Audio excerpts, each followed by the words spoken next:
Hi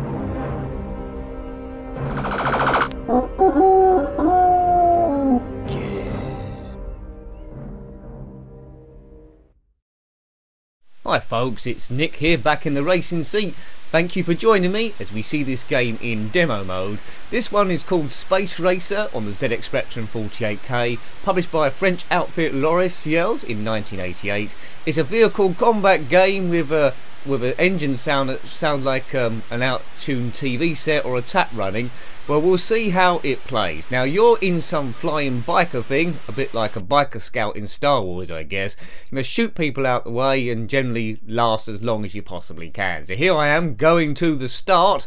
It's a 3D game with lots of undulation. Hopefully it's good. Right, go! Go! Right, oh my word, it sounds like a hairdryer. Here we go. Now go up and down. I'm doing this on the keyboard. You can fire like that, right? So I presume you fire stuff out the way. Try and stay along this dotted line. Or this is an eye problem.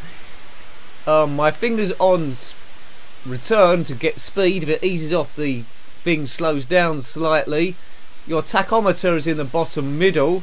We need to get as far as we possibly can. Frame rate. Yeah, this is interesting. It's one of these very, very ambitious games on the Spectrum that really is going to struggle to work.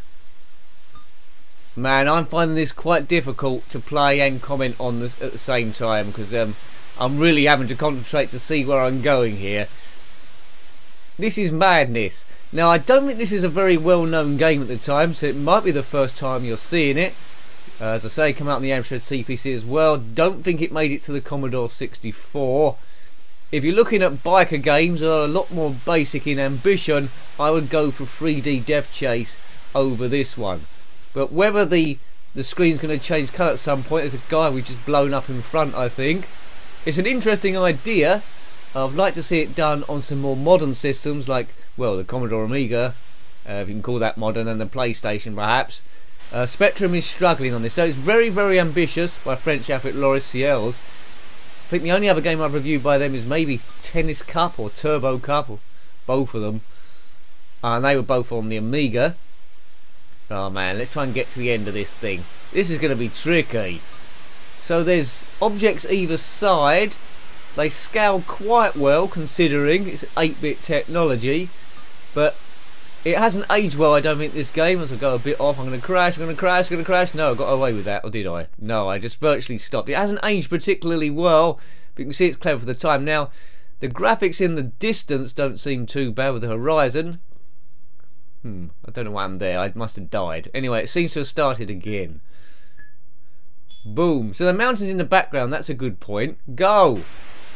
There's a shadow underneath the bike, which is this different shape to the bike for some reason.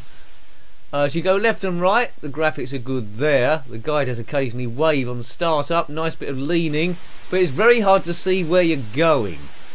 Playability suffers, but with a kid's imagination back in the day, oddly to say, I think they might have got a bit of enjoyment out of this one.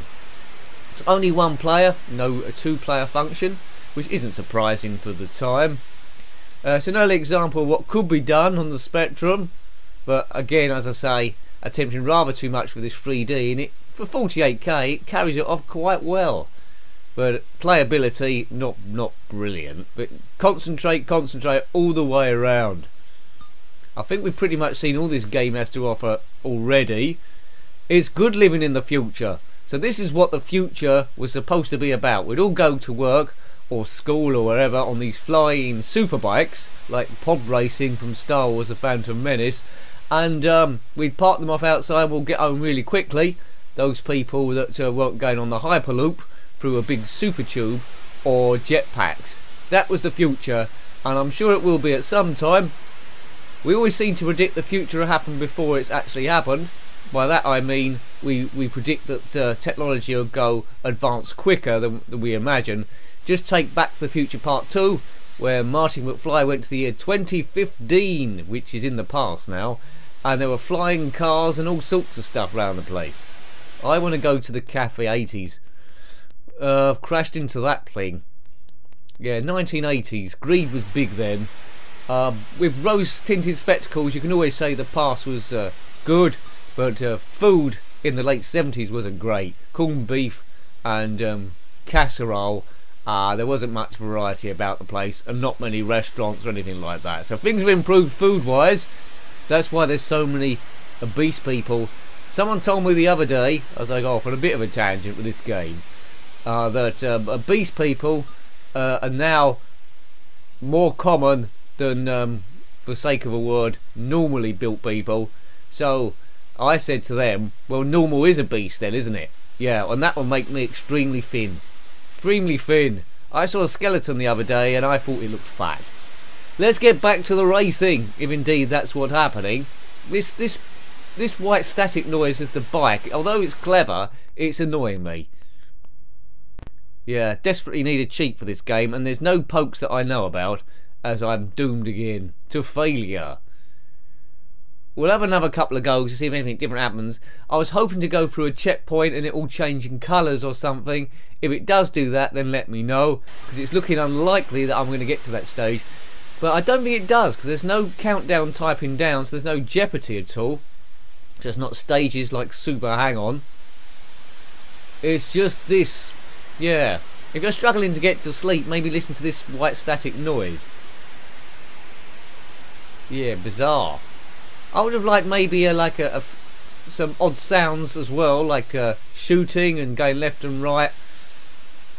Maybe you distinguish it that way. It's better than Stun Runner. It was a similar idea set on the ground, but both of them are quite poor. But yeah, I'd put this ahead of Stun Runner, but because I can see a lot of work's gone into it. Some things exploded in front of me. It's a race, but we don't know what position I'm in at all, unless those buttons down the bottom beneath me are supposed to indicate something, but I think that's more to do with the energy. Below is the direction I'm currently in, if I'm going up or left or right or something. It looks like the race goes on forever. It goes on forever and ever and ever. So yeah, do check out, if you haven't already, 3D Death Chase or Death Chase on the ZX Spectrum.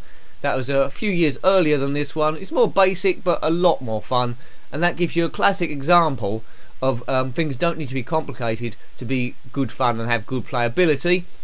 My favourite era of the ZX Spectrum, as I mentioned before, is early 80s, because that's when I think basic games do work best on the ZX Spectrum. Excellent times. This late 80s, early 90s, they're trying to compete, I guess, with the oncoming 16-bit revolution. Those computers, the next ones on. Sega systems, Amiga and Atari, and they just took on too much, really. I mean, I wouldn't be surprised if a game like this was at the arcades or influenced the people that made this, but I don't know what that would have been. Come on, floor it, Big Nose, as we fly on our vacuum cleaner to the stars. Called Space Racer, but there's nothing to do with space here. Quite often coders will get space mixed up with the future. In the future it's space, but this is all on land, in the desert by the looks of things, and it's game over again. Dare we have one more go? Dare we do it? I don't really want to do it, but we haven't been playing this very long. It's good to get a good decent length on it. So this is one more race, if you can call it a race, versus these two guys. Go! Go!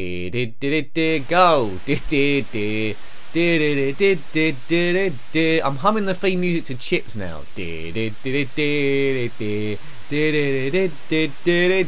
I don't think Chips made it onto the ZX Spectrum. If you know different, let me know. And I'm talking about Chips, that 80s TV show where there's two cops with gold helmets on, and they just were posers basically, going down the road, pulling people over, and I can't remember, but it was a good show with good music.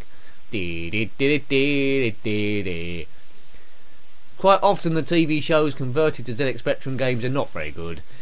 Reviewed so far Knight Raider, Airwolf and Blue Thunder, probably some others that I've forgotten about.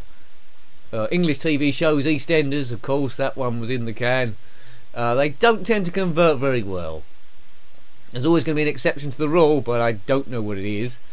What is the frame rate on this? 4 frames a second, something like that. Oops, I've crashed into that fella and he's blown up. Don't know if I took any damage there. Keep an eye on the energy. Space Racer. Maybe it's not to do with outer space. Maybe it's just to do with trying to get space. around the other racers. I don't think there's any power-ups to pick up here. I certainly can't see them. I'm just trying to avoid all the objects as we fly above this. Well, is it a road? It's a dust circuit. That line down the middle is trying to help us, but the opponents are so on you so quickly.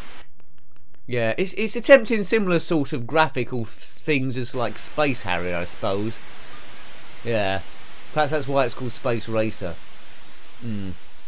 Okay, and Space Harrier is pretty hard to control on the Spectrum as well. These 3D games, I take my hat off to them. 2D, yeah, we know where we are with it. 3D, well, good luck there, especially when it's programming so much undulation that's involved in this. Interesting to see, although admittedly not great to play. I think we'll leave that one there. I hope you liked having a look at that game from 1988. It's Space Racer, published by Loricels, a French company. If you've got any comments about this one, similar games, then more than welcome to put your thoughts below. Until next time, take great care of yourself. And I've confused myself with a number of greats there. And a very fond goodbye. Goodbye.